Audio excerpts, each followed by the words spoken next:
नमस्कार मित्रों, MBS online classes के यूट्यूब चैनल पर आपका हार्दिक स्वागत एवं अभिनंदन है।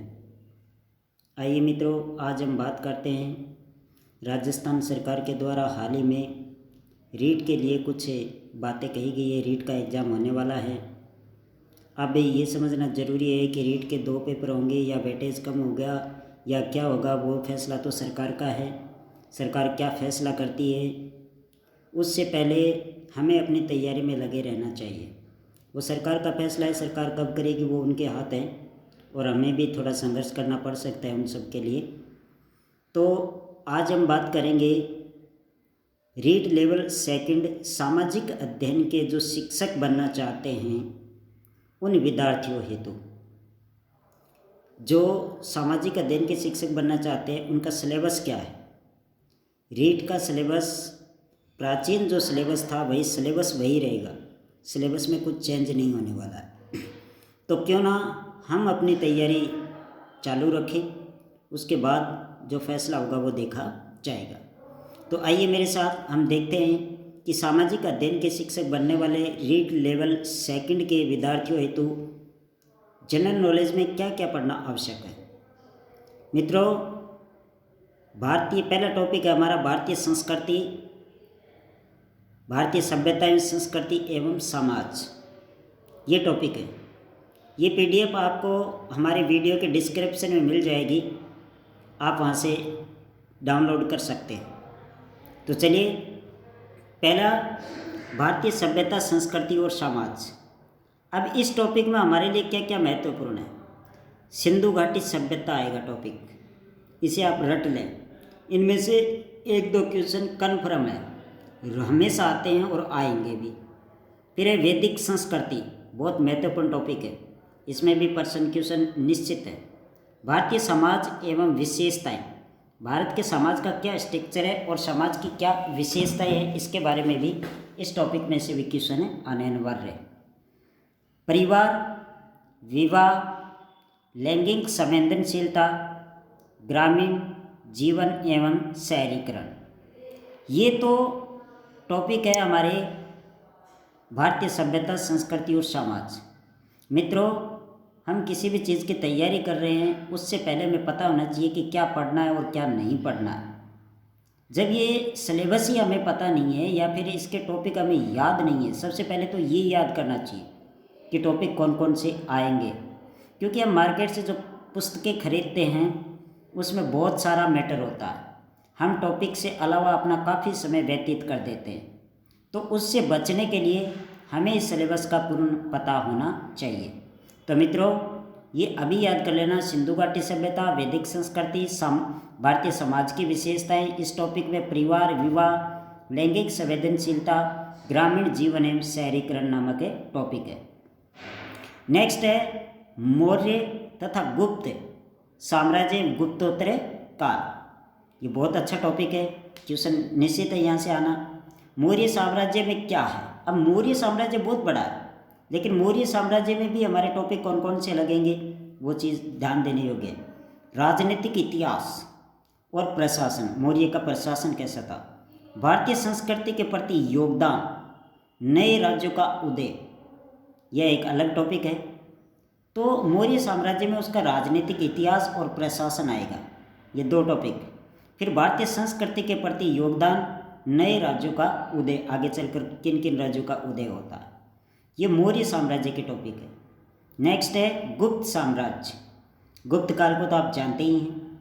गुप्त काल का राजनीतिक इतिहास और प्रशासन, भारतीय संस्कृति के प्रति योगदान, गुप्त काल की सांस्कृतिक उपलब्धियाँ, इस लाइन को हमें याद करना चाहिए। और जब आप गाइड या नोट्स पढ़ते हैं तो उसमें भी आपको पता होना चाहिए कि क्या हमारा टॉपिक था और गाइड में मैटर कौन सा दे रखा है।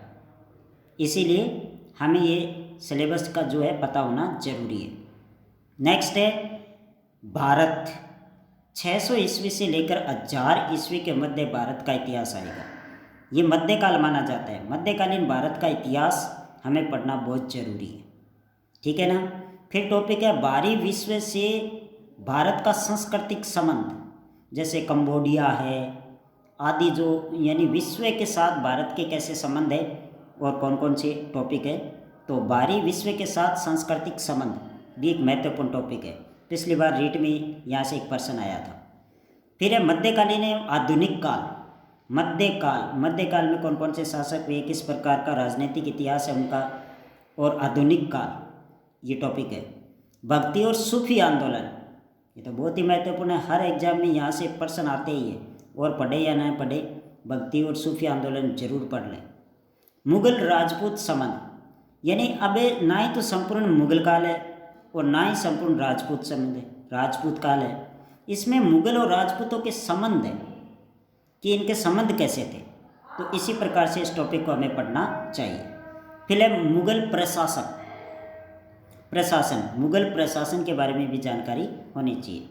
फिर है मध्यकालीन सामाजिक, आर्थिक और सांस्कृतिक दशा, यानी मध्यकाल के दौरान विदेशी आक्रांताओं ने यहाँ पर पैर पसारे थे और जो आक्रमण हुए थे उस समय हमारे समाज की सामाजिक, आर्थिक और सांस्कृतिक दशा कैसी थी उसके बारे में हमें पता होना चाहिए, ठीक है ना। फिर है भारतीय राज्यों के प्रति ब्रिटिश नीति, यानी मध्यकाल के दौरान भारतीय राज्यों के प्रति ब्रिटिश सरकार की नीति क्या थी उसके बारे में हमें पढ़ना चाहिए। फिर है 1857 की क्रांति। 1857 की क्रांति के बारे में तो आप सभी जानते ही हैं, तो ये बहुत ही महत्वपूर्ण टॉपिक है और यहाँ से कन्फर्म 100% क्वेश्चन आता है और आएगा। तो इसको इस प्रकार के टॉपिक्स अगर आप देख लेंगे तो उनमें से कम टॉपिकों को मतलब ज़्यादा से ज़्यादा जो कन्फर्म टॉपिक है उनको हमें पढ़ना ही चाहिए।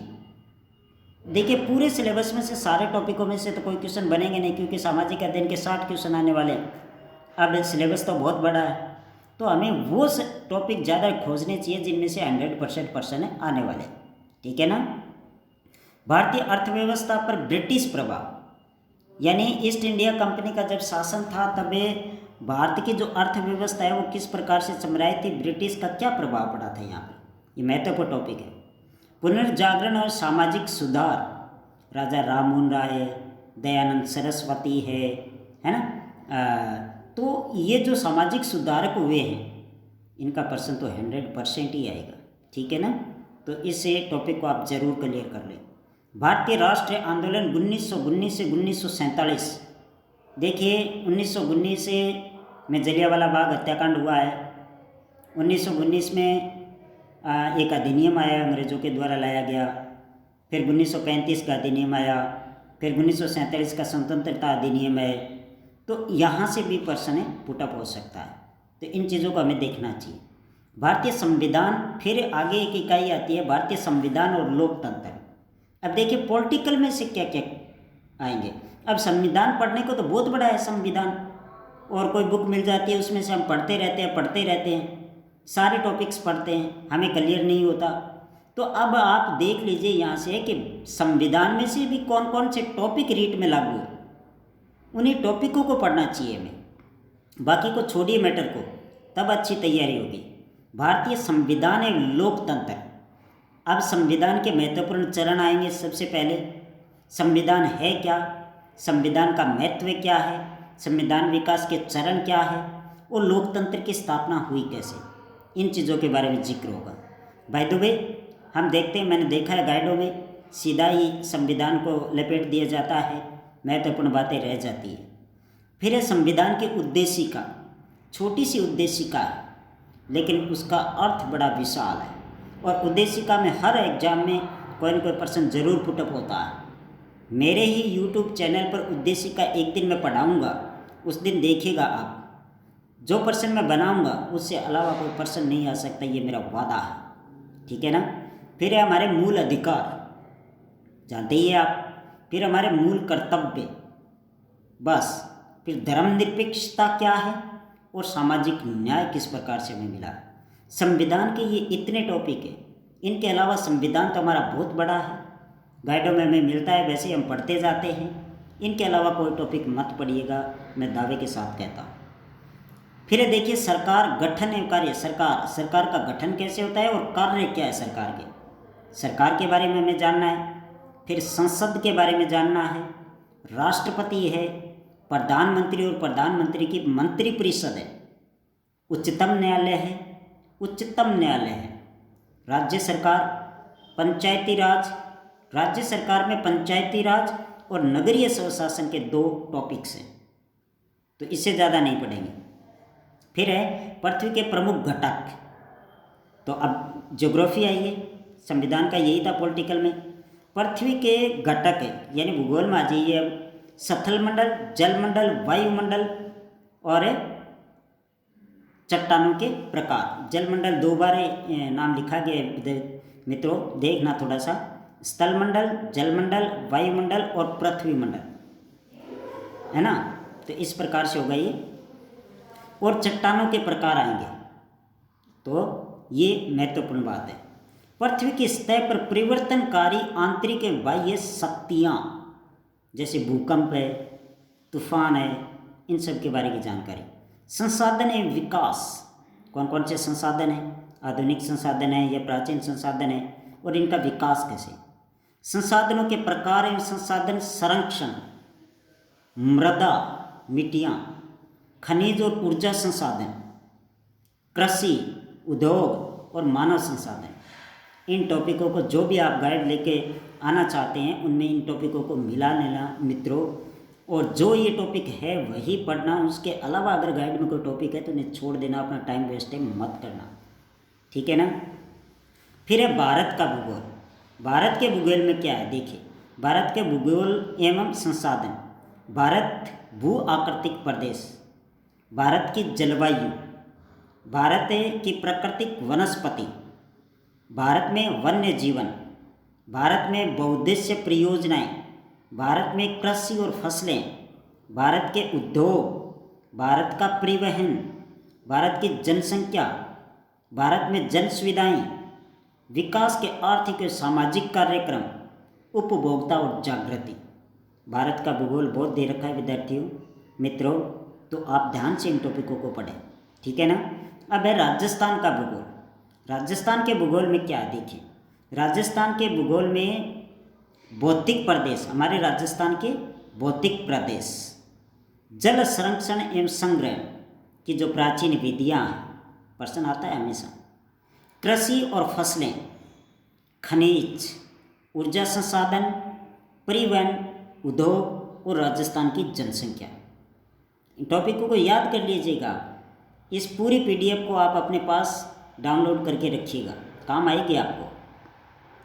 फिर है राजस्थान का इतिहास और संस्कृति, प्राचीन सभ्यताएं और जनपद, राजस्थान के स्वतंत्रता आंदोलन, प्रजामंडल आंदोलन भी आएगा, स्वतंत्रता संग्राम भी आएगा।